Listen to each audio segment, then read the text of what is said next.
Are you or a loved one disabled? Do you feel alone, lost, and confused as to how to win your Social Security case? If you're watching this video, it's probably because you have so many questions and you're desperately looking for the answers. Hi, my name is Avi Libovic, and I'm the owner at Benefits for All and the lead attorney at Avi Libovic and Associates. Over the course of my 20-year career, I've overseen the processing and screening of over 500,000 disability cases, working with the largest hospitals, neighborhood clinics, primary care physicians, and even individuals who had no access to care at all. My strategies for how to win the case have made me one of the top experts in Social Security law in the entire nation. My life and my career were going great. And then one day it all came crashing down. It started first with some abdominal pains. And before I knew it, I'd been admitted to the hospital several times and I required multiple surgeries. I found myself unable to work and disabled and in desperate need of my own benefits. I understand exactly how you feel. I was in your shoes. And I'm going to take you through the process and help you and give you everything that I know so that you can win your case. I'm recovered and I'm back at work. And I have a newfound passion for helping disabled people because I myself have been there too. Call our office today for a free screening and to see how we can help you with your Social Security case. At the same time, enjoy these videos and webinars that we've prepared to help you understand how to win your Social Security case.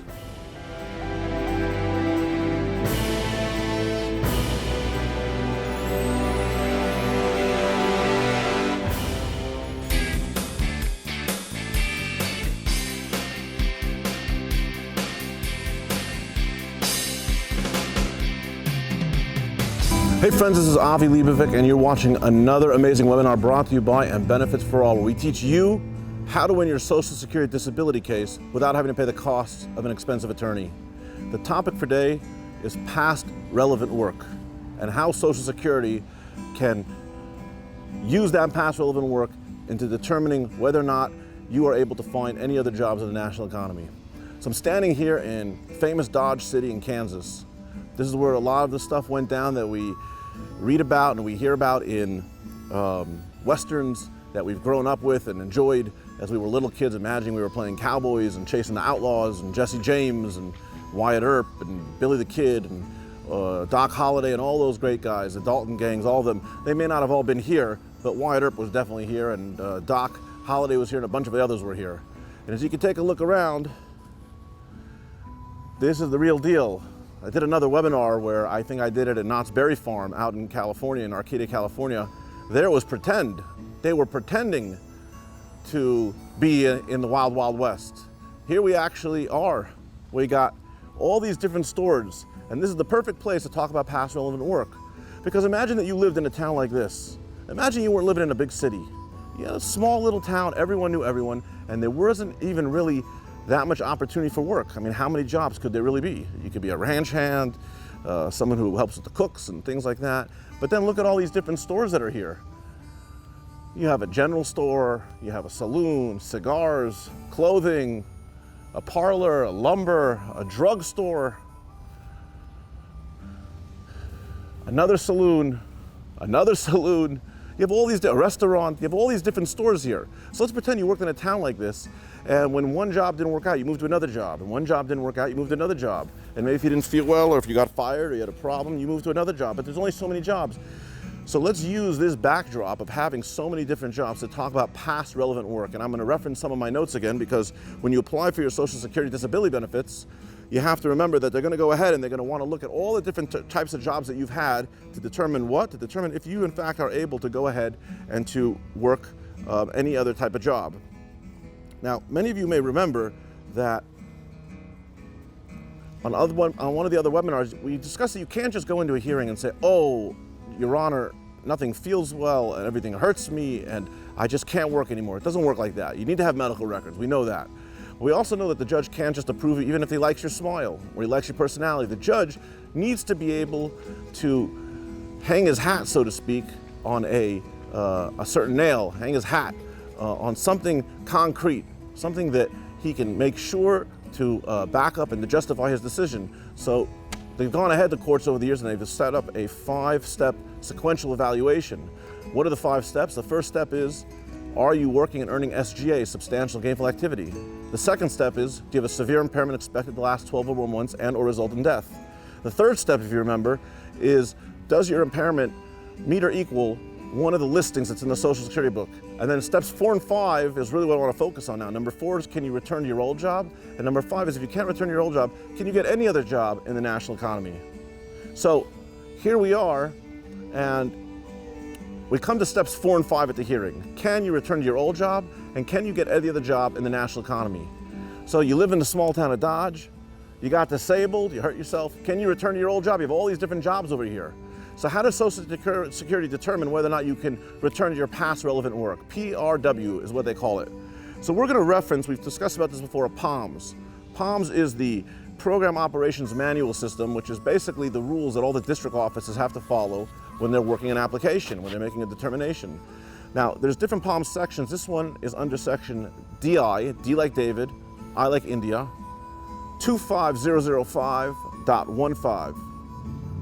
Again, DI 25005.015, determination of capacity for past relevant issues.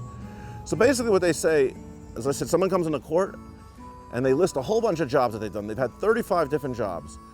This POMS kind of lays out an outline and the parameters of what the judge can really consider or what the district office can consider when looking at past relevant work. Excuse me, I'm referring to my notes over here. It says that you can only consider past relevant work if it's relevant, past relevant work. So what does that mean? They want you, number 1, to have been performed during the relevant period, right? We don't care that you did a job 15 years ago before you got disabled. We don't care that you did a job when you were in 7th grade.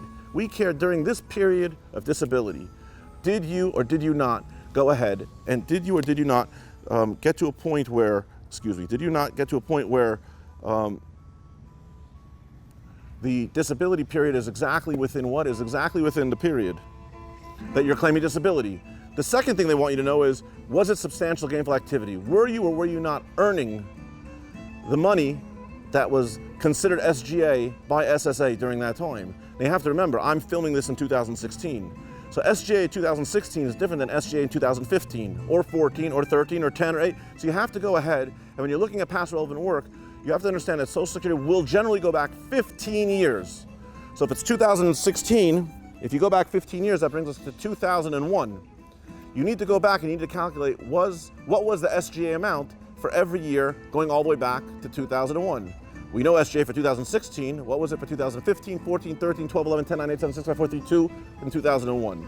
Now we're going to go ahead on the side of the webpage and we're going to list the SGA amount, so you can click on that. And that will help you determine if not, you were earning SGA.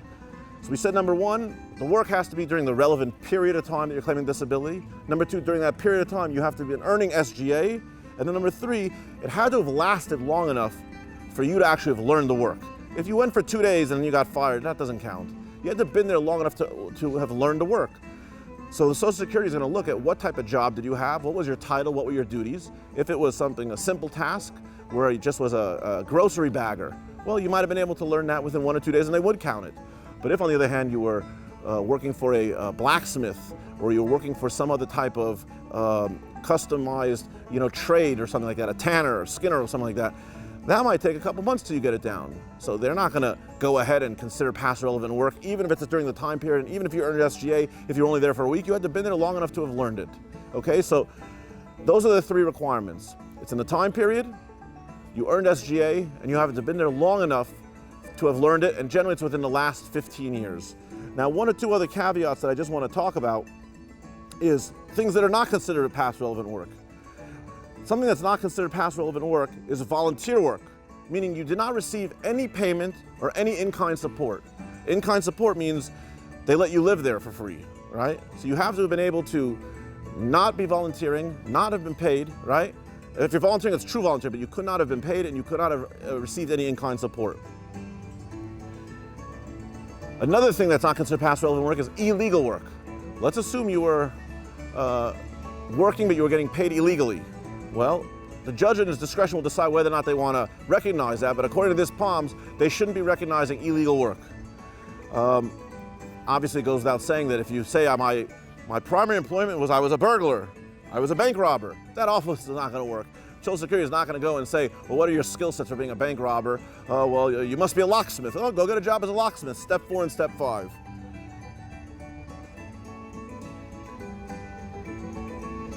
And another thing that's considered past relevant work is if you previously had applied for disability before and you were approved before, let's say 5 years ago, you were approved and you had a year, 5 years ago, you had 1 year where you were disabled.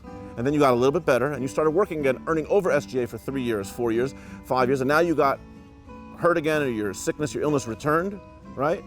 So can the judge now in this application go ahead and look at the past relevant work that was done in another application, another eligibility period? So while you would think yes, because you're saying, well, it's within 15 years, so we should be okay. Actually, according to the POMS and the DI section that we just read, it is actually not so okay. Work in a previous period of disability, if the claimant is applying for expedited reinstatement, is not considered past relevant work, and it references you to DI, D like David, I like India, 28057.015. Again, DI 28057.015. I hope that helps all of you. You have to understand that as you get ready to represent yourself, as you get ready to apply for your benefits, you are the one, not the attorney, who's going to have to make the arguments as to step 4 and step 5, why you cannot return to your old job and why you can't get any of the jobs that you've had in the last 15 years. Whether you worked at the saloon or whether you looked at the cigar store or the clothing store or the parlor or the lumber yard. Remember, you may have worked there for a little bit, but you got to go back to those main rules. Was it during the period of disability? Was it earning SGA? And were you there long enough to go ahead and to learn the trade itself, learn the business itself? Usually it's within the last 15 years, unless what? Unless it's from another disability application, in which case they will rule that out. Otherwise, that's pretty much past relevant work. You may have something called a failed work attempt, which is that you're sick, you tried to work, didn't work out for a couple months, and you had to go off again. You're trying and you're stopping and trying and stopping because you didn't work. That's a failed work attempt, and again, we're gonna have a separate webinar on that. But in the meantime, I encourage you, all my friends, to study these webinars, to take what's being given over to you, the knowledge, the information, the experience, and make it yours, right? Make it yours. Look at your last work, look at your last job, what were your duties, and say, did I earn money during that time, right? Did I earn money during that time? Was it a job that is during this period that I'm claiming on my application, and did I work there long enough? If the answer is yes, the judge is going to consider for past relevant work, and you better have a good reason why your impairment is not going to let you return to that job. Right? If it's your arms or your shoulders or your ankles or your knees or your back, you have to explain why you can't do your past relevant work. That's step 4. Only by going ahead and succeeding on step 4 and 5 will you be able to go ahead and make it through the 5 steps. You may win on step 3, which is the listing, and I encourage you to watch the webinar on that. But step 4 and 5 is critical, and the key to success on 4 and 5 is understanding past relevant work and balancing that against what? Your residual functional capacity. And saying, even with this impairment, and even though I'm limited in what I can do, can I still go back and work at those jobs? If I can, you're going to lose at step 4. If you can't, you're going to continue to step 5, which is going to get any other job. And then again, you have the same analysis. If you can, you lose at step 5. If you can't, you just absolutely can't, you're going to win at step 5. I hope you enjoyed what I had to say. This is a little bit more of a complicated piece to understand, primarily because you have the country music, the Western music playing behind us. But try to filter that out and listen to what I'm saying. www and Benefits for All. My name is Avi Libovic. I encourage you to check it out. I encourage you to give our office a call. If we can help you out, I'm happy to do so. Go ahead, call our office, get a free screening, and look on the side of your webpage over there, and you'll see all the different webinars that you can watch and you can learn.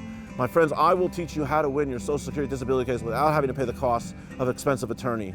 I look forward to sharing more insights with you, and I hope that you feel well. All the best. My name is Avi Libovic.